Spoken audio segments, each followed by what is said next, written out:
Good morning and welcome to the Unitarian Universalist Congregation of Ormond Beach, a welcoming community of compassion and acceptance, and another sunny, warm day in Florida. Enough said. I am Rita Sheeler and I invite you to our virtual service this morning. The in-person discussion group and worship service usually held in our building have been suspended until further notice. We will continue to hold discussion groups at 9:15 a.m. and worship at 10:30 a.m. every Sunday via Zoom until it is safe to hold large group functions again in our building. Where you looked. If you are joining us for the first time this morning, we extend a special welcome to you. We invite you to stay on Zoom and meeting after the service, which concludes after it concludes, when many of our attendants enjoy a bit of conversation with each other. We would enjoy meeting you if you would like to introduce yourself. We also invite you to see our website, uuormond.org, and look for the welcome button under the picture of our minister, Reverend Kathy. There, you will find how to get further connected with our congregation and learn more about Unitarian Universalism. Now to the announcements. Our semi-annual congregational meeting will be held via Zoom on January 24th, next Sunday, immediately after the service at 11:30 a.m. On Wednesday, January 20th at 4 p.m., the Racial Justice Program will present God's Stepchildren by Oscar Micheaux, and I'm sure I'm mispronouncing that. The film on DVD will be presented by Reinhold Schlepper with a discussion to follow. Saturday, January 23rd at 10 a.m., the Racial Justice Program will present a discussion of the Netflix original film Just Mercy, and via Zoom again. It will be necessary to view the film before Saturday, as it cannot be viewed on Zoom. Please contact Reverend Kathy if you need help accessing the film. On Wednesday, January 27th at 4 p.m. to 5:30 p.m., again via Zoom, Lifelong Learning will feature Dr. Marianne Fusco presenting the significance of quantum mechanics. See the Jotter, our e-news, on our website for Zoom link information. For years, the UU Alliance has collected donations for Sophie's Circle, a local animal rescue organization which also operates a pet food bank to enable low-income people responsibly care for their pets in hard times. Sophie Circles will be the Alliance Community Outreach Project for January. Money which is contributed this month for Sophie Circle will be tripled matched by several Alliance members. Each dollar you contribute will buy $3 worth of pet food. If shelter in place where the pet is saving your sanity, which it's doing for me, please consider making generous donations to Sophie Circles through UU Cobb Alliance. Send your checks made out to UU Cobb Alliance, the Alliance Treasurer, Linda Kalajian, at 784 Peninsula Drive, Ormond Beach, 32176. Again, that's Linda Kalajian, 784 Peninsula Drive, Ormond Beach, 32176. Our building remains closed to most activities. If you must be in the building, a mask is required. Please practice social distancing and keep surfaces clean. A hand sanitizer dispenser is located in the kitchen. Please remember to schedule all events through our administrator, Kathy Jackson. While we are not holding congregational activities in the building, we still need to coordinate Zoom meetings and events and have them on the church calendar. In the absence of physical passing of the offering basket at this time, we invite you to make any smaller donations in honor of our virtual worship service and financial support of the congregation through PayPal donation button on our website. For larger donations, a pledge payment check sent to UUCOB are appreciated.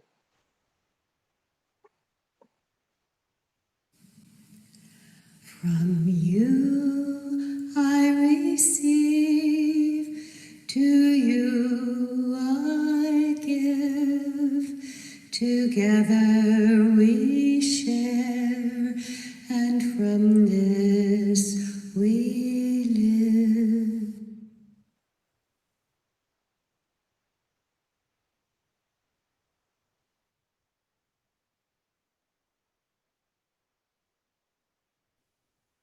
At the sound of the singing bowl, our service begins.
Good morning. Our call to worship this morning by the Reverend Teresa I. Soto. Can we develop the skill of remembering the future? Can we commit to build the community that will extend into a time that we only know by memory because it will outlast us? Memorize the compass points of the days yet to come, the truth, the love, the fire, the endless yes of the horizon. Shake the scales from your imagination. Reach, stretch, rise. There is no more time for pretending that everything can be all right without your care, without your attention. Come, let us worship and imagine more truth, more love, more fire, more yes on the horizon. I invite you to light a chalice at home if you have one nearby. I light this chalice, a single flame, which I hope kindles many hearts this morning. Let this flame unite us in virtual community and remind us of each other's presence as we worship from many singular rooms. Let this flame inspire us in faith and courage to face these difficult times. Let this flame be our guide in making sense of a chaotic world, and let its light show us the way to a beloved community, both near and far. Please join me in reciting our congregational covenant. Love is the spirit of this congregation, and service is our aim, to dwell together in peace and freedom, to seek the truth, and to help one another. These are our goals.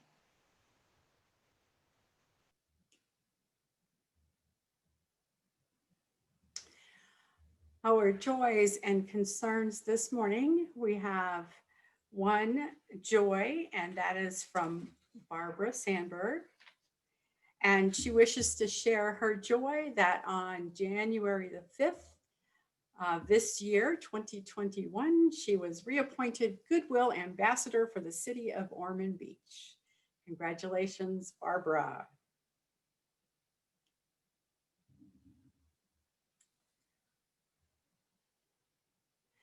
And now for all of the joys and concerns which remain silently on our hearts this morning, I offer you this prayer, A Web of Holy Relationships by Lynn Cox. Spirit of life, who draws us together in a web of holy relationships, make your presence known with us and in us and among us. Remind us that we are not alone in history. Ignite us with the courage of our living tradition. Remind us that we are not alone in entering the future. Anchor us with patience and perseverance. Remind us that we are not alone in our times of grief and pain. Comfort us with your spirit, manifest in human hands and voices. Remind us that we are not alone in joy and wonder. Inspire us to honor and extend the beauty we find in the world. Divine music of the universe, let our hearts beat in diverse and harmonious rhythms. Cooperating with an everlasting dance of love, may we move with the rhythm of peace. May we move with the rhythms of compassion. May we move with the rhythms of justice. Source of stars and planets and water and land, open our hearts to all of our neighbors. Open our souls to a renewal of faith. Open our hands to join together in the work of ahead. So be it, and blessed be. Amen. And now, if you would like, with your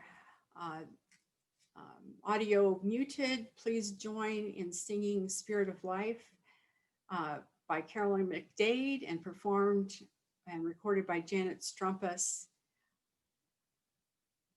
There is an introduction.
My sermon this morning is dedicated to the Reverend Dr. William J. Barber II. You can see his book cover here, The Third Reconstruction, Moral Mondays, Fusion Politics, and the Rise of a New Justice Movement. I'm going to start this morning by sharing my own story of being at a Moral Monday. It was actually a mass Moral Monday march in February of 2014. This is me here with a friend, Cassie Hartley. The joy on our faces was genuine. I will continue here as I stop sharing my screen to tell that story. It was a great experience. In February of 2014, I was living and working in upstate New York as a candidate for Unitarian Universalist ministry. My seminary coursework was complete and I was waiting for graduation in May.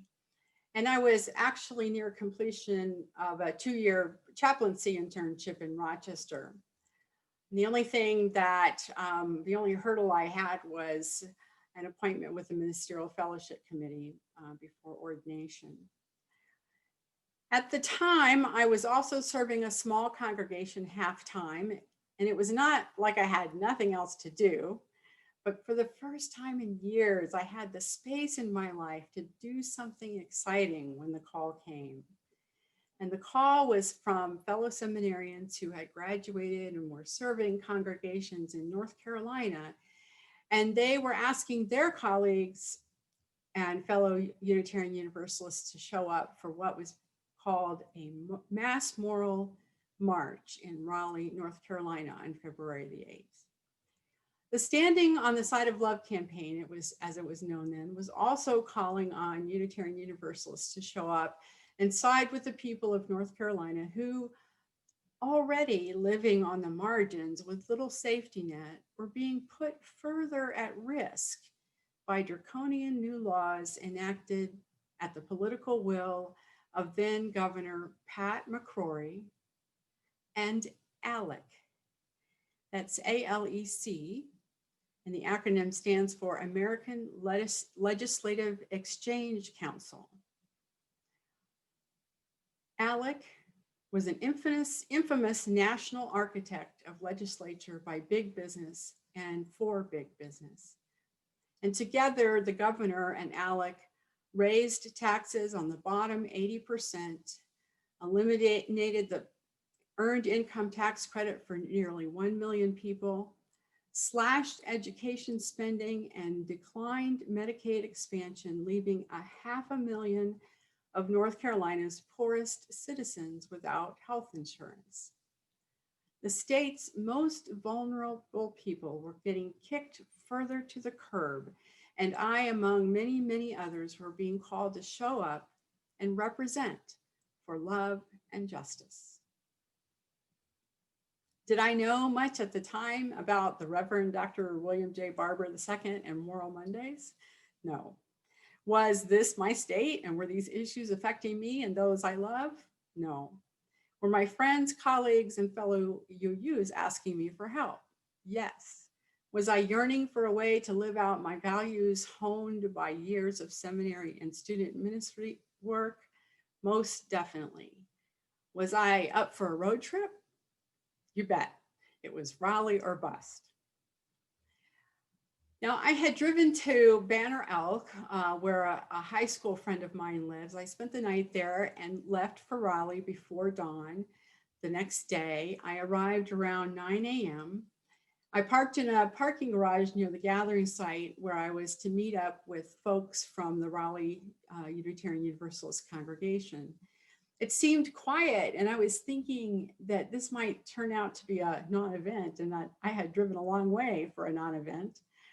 But I soon found my peeps, and with them, I walked to the starting point of the march. Soon people were gathered as far as I could see.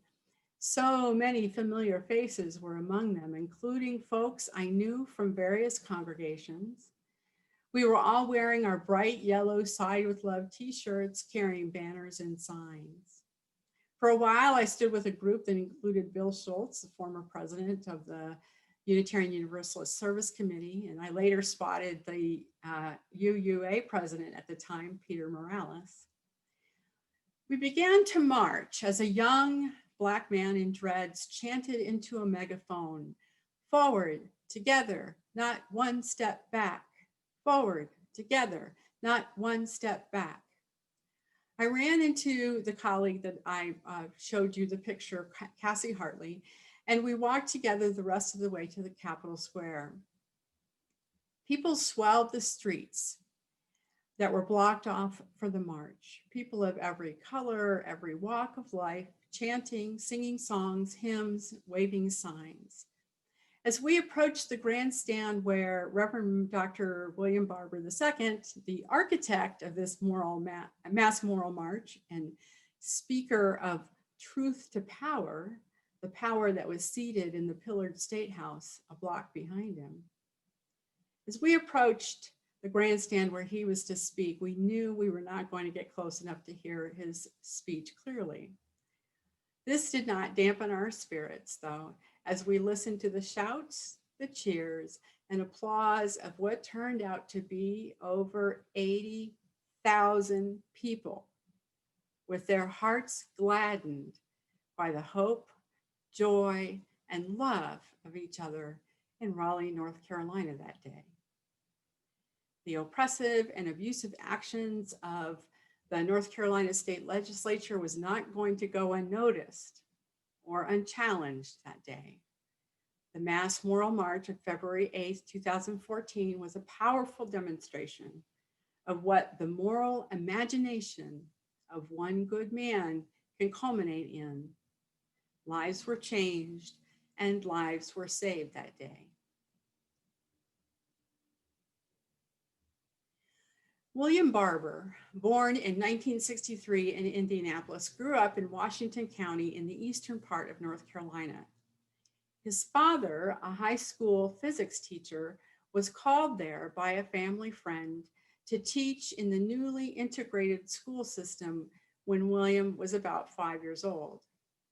William's father was also a Disciples of Christ minister who preached in pulpits all over the county, and in addition to preaching, did odd jobs to support the family.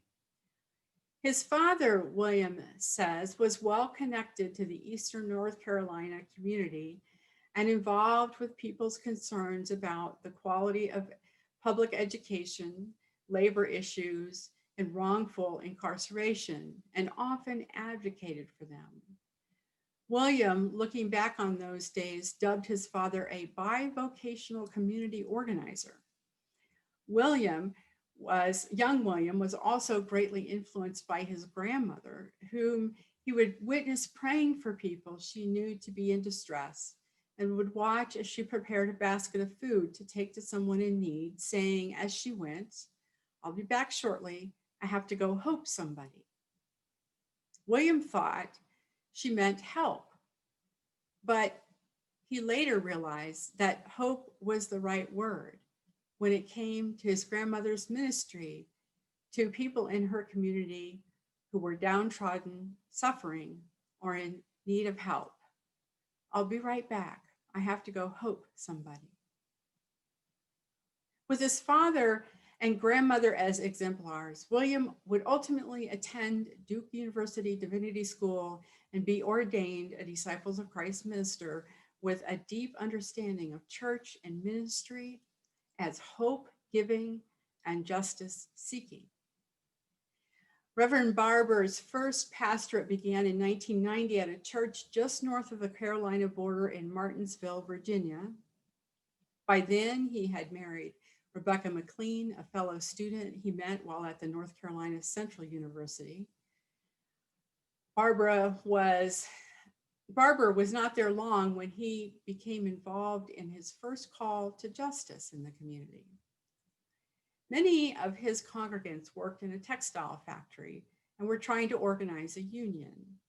As it was, workers earned only $3 per year toward retirement, so that after 30 years of service, they received $90 and a company watch. A woman in the congregation who had worked her entire life in the factory was living in poverty, and she died of cancer, probably from handling chemical dyes for too many years. Her death galvanized the attempt to unionize the workers, but Reverend Barber would find out that the issues at hand were not necessarily easy to sort out. For instance, not every worker or member of the Martinsville community were in favor of a union. Their fear was that the company would pull up stakes and move out of town, which would be devastating to the local economy. Reverend Barber learned that careful analysis and learning both sides of the issue was important, stating that before you get loud, you got to be sure you're not wrong. He was pleased to find out that he had been invited along with other clergy in town to a breakfast hosted by the president of the textile factory at his corporate office. Barber described a wonderful spread of food and nicely decorated tables. The president had come in and was glad handing the clergy and speaking to them personally about their congregations and reminding them of the ways in which he had been a benefactor to them. The president then thanked them all for their good works in the community and was saying goodbye when Reverend Barber spoke up and said, "But I thought we were here to talk about the union." The president smiled warmly and said, "We just did." Reverend Barber knew in that moment there would be no union. But from that defeat, a value came to him that he couched as moral dissent. The idea that because certain social conditions were widely accepted as the norm did not imply that the conditions, harmful to some, had to be tolerated, even when it seemed there was no possibility of change. Reverend Barber cited the case of the 19th century abolitionist William Lloyd Garrison, who denounced slavery in the face of the political impossibility of emancipation. When the mayor of Boston jailed Garrison, ostensibly to protect him from an angry mob, Garrison wrote on his cell wall, "I was put here on October 21st, 1835, to be saved from those respectable people who sought to destroy me for preaching the abominable and dangerous doctrine that all men are created equal and that all oppression is odious in the sight of God." Barber says the 19th century abolitionists didn't stand up to slavery because they knew they had the numbers to defeat it. They stood up and raised their voices in moral dissent because they knew that slavery was wrong. Reverend Barber also cites Henry David Thoreau's civil disobedience and the idea that everyone should disobey any law that they find morally objectionable. Barber tells of the time Thoreau was jailed for refusing to pay a poll tax. When his friend Ralph Waldo Emerson visited him, Emerson asked, "Henry, what are you doing behind bars?" To which Thoreau replied, "Ralph, what are you doing out there?" It was the mid-90s when, after having been involved in community organizing and working for North Carolina's Human Relations Commission, Barber was called to a congregation in Goldsboro, North Carolina. Fretting over his decision to take on a new pastorate after the gratifying work with the state, Reverend Barber woke up one morning unable to move his limbs. He was hospitalized and diagnosed with ankylosing spondylitis, a crippling form of arthritis which fuses the bones of the body in place. Reverend Barber was locked up from his neck to the base of his spine, including his hips. He would spend the next 3 months on his back in the hospital in terrible pain.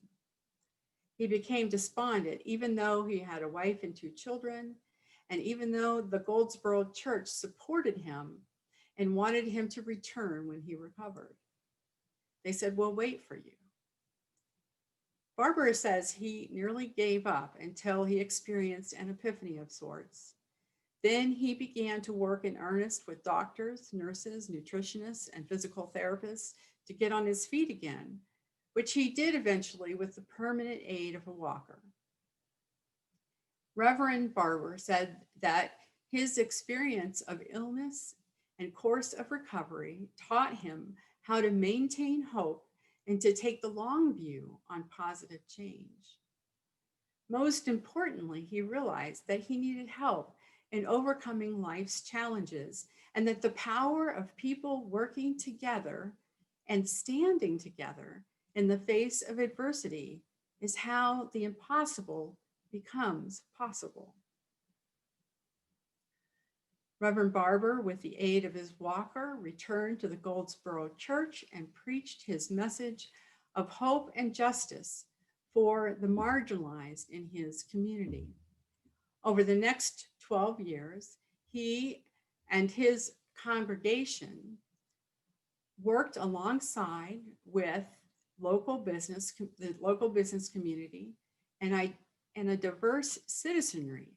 In other words, a fusion of people with diverse interests to establish a community development corporation, which provided education enrichment to low-income children, built senior and low-income housing, and a re-entry program for people recently released from incarceration.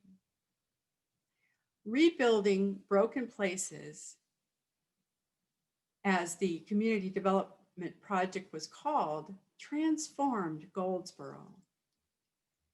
Through his lived experience, Reverend Barber found a model of engagement for his deepest calling, that of fusion coalitions rooted in moral dissent, which have the power to transform our world from the grassroots community up.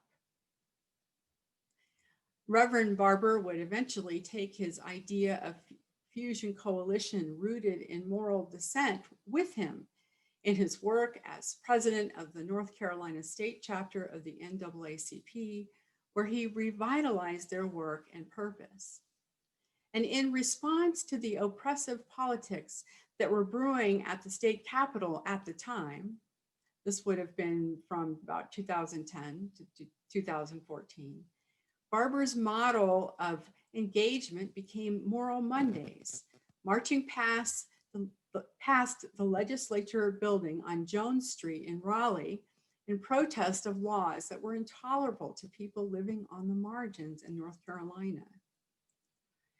The genius and effectiveness of Moral Mondays is expressed by one journalist as, quote, the forging of fusion politics, which works to undo atomized liberal activism where climate change has no bearing on reproductive rights, and reinstating voting rights must come at the expense of immigration reform, end quote.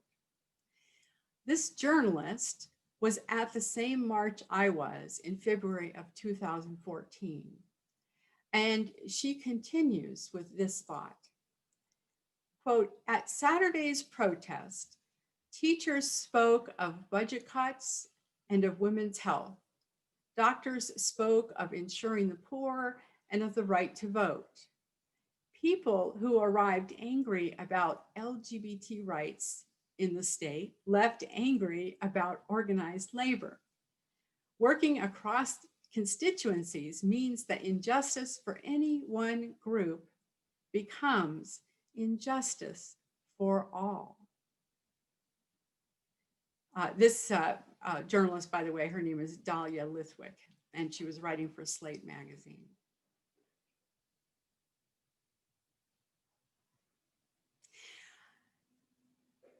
I want to hold up the work of William Barber today, because I do believe that his idea of fusion politics and this moral dissent, this kind of moral indignation with the way that things are not only genius, but I think that they express what Sharon Welch, the ethicist that I talked about last Sunday, what she couches as the ethic of risk, because it contains at the core of it this sense of deep hope, especially for those in marginalized communities who by rights shouldn't have hope because they have lived so long under in poverty and under oppressive politics and white supremacy culture. And in fact, Sharon Welch, in her book, The Ethics of Risk, she actually takes as a jumping off point the authors who, like Toni Morrison, who would express the deep tragedy of this type of living, yet there was also within it a message of hope. And Sharon Welch says, we, as the privileged part of society, the ones not living on the margins, need to model this kind of hope and this kind of ability to look at our imperfect union that is our country, our society, and our culture, and that we look at that with hope that that can be changed, even though we are doing this work and probably not going to see the fruits of the work that we are doing now. Cornel West says that you can be an optimist in denial of reality, or you can be a prisoner of hope in facing reality. I love that expression, a prisoner of hope in facing reality. And that's what we need to do. We need to stop denying. As I heard you say this morning during discussion group, stop denying that we have these deep, deep problems woven into the fabric of who we are as a people and as a country. But we cannot accept the status quo as we believe that we are unaffected. But actually, that's not true. We cannot act as if we are outside of the problem. We are thoroughly entwined in the problem. And I think that this is where some of the anxiety that was expressed this morning in the discussion group is arising from. Now, Barber talks about the third reconstruction. So the first reconstruction was pretty much, and it was an attempt, of course, to heal enslaving people, to build our economy. So Reconstruction was supposed to heal that and reparate in some sense, but the 13th Amendment destroyed that with convict by allowing the convict leasing loophole. And if you want to know more about that, watch the movie 13th on Netflix. And then the second Reconstruction, so to speak, was the Civil Rights Movement, which was destroyed by, the second event was the Jim Crow era, which civil rights was supposed to be the second Reconstruction. in eliminating those injustices. Yet what follows is an era of mass incarceration, which has profoundly affected the African American man in our culture. So Barbara says that Moral Mondays, the Mass Moral March, and the work that he does these days on behalf of those who live in poverty in our country, those are what he calls a necessary third reconstruction. And so while that may seem like an impossibility in this very moment, we cannot throw up our hands and say, oh, well. We must continue to inform ourselves, educate ourselves, and do what we can and work together with those who we don't necessarily share the same oppressions or the same problems, but we have to realize how those problems are intersectional and how if one of us suffers, we all suffer. So I will end on that note of hope and knowing that, as you can see on my face, there is joy in doing this work. And so I will continue to invite you into this work and continue to invite you into raising awareness through our racial justice programming and to perhaps take a moment tomorrow and reflect on what Martin Luther King Jr., the celebration of his birthday and his work and William Barber's work are all about. May it be so.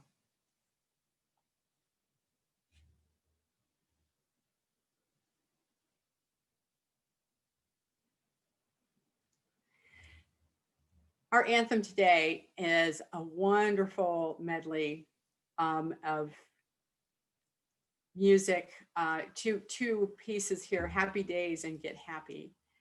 And I believe it was Get Happy that was first recorded by Ella Fitzgerald, and you see a stylized picture of her here.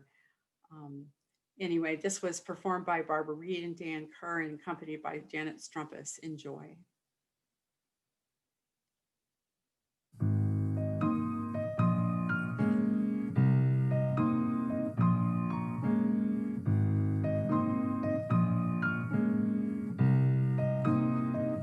Forget your trouble. Happy day. Come on, get happy. Ah, here it comes. You better change all your cares away.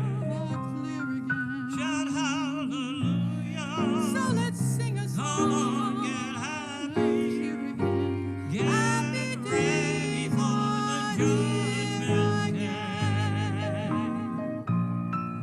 The sun is shining. Come on, get happy. The Lord is waiting to take your hand. Shout hallelujah. So let's tell the world. And just get happy. About it now. We're Happy going days to the promised land. We're heading across the river. Soon your cares will all be gone. There'll be no more from now on. From now on. Forget your trouble. happy days. And just get happy. Are here again. You better chase all your blues away. Here again. Shout So hallelujah. let's sing a song. And just get happy.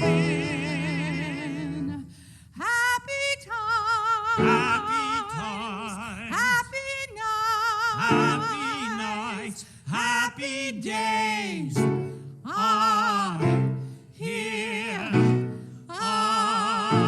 again.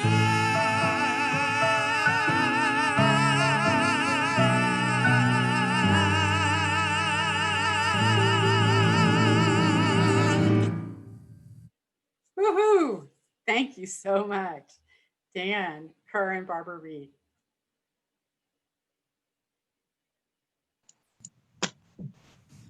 Please join me in reciting our chalice extinguishing. We extinguish this flame, but not the light of truth, the warmth of community, or the fire of commitment. These we carry in our hearts until we are together again.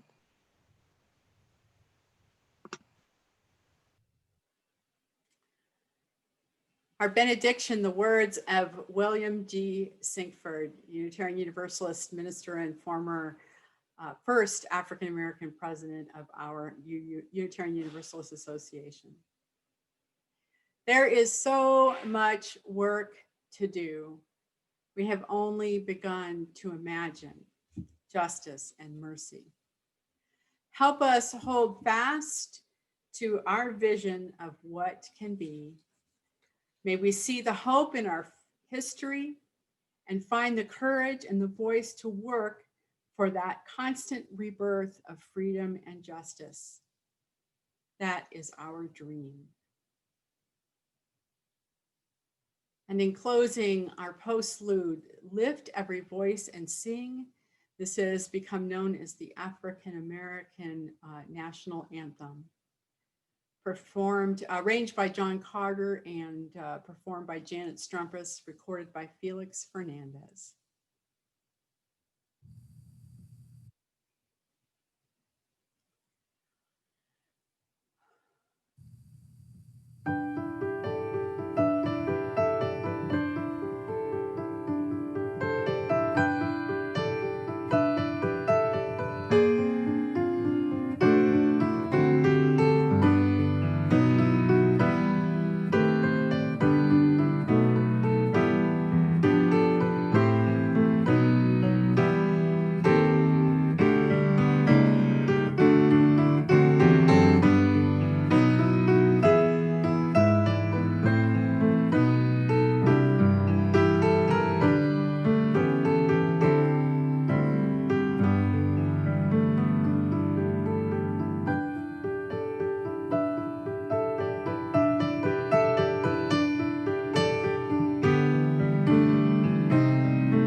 And that concludes our service, folks.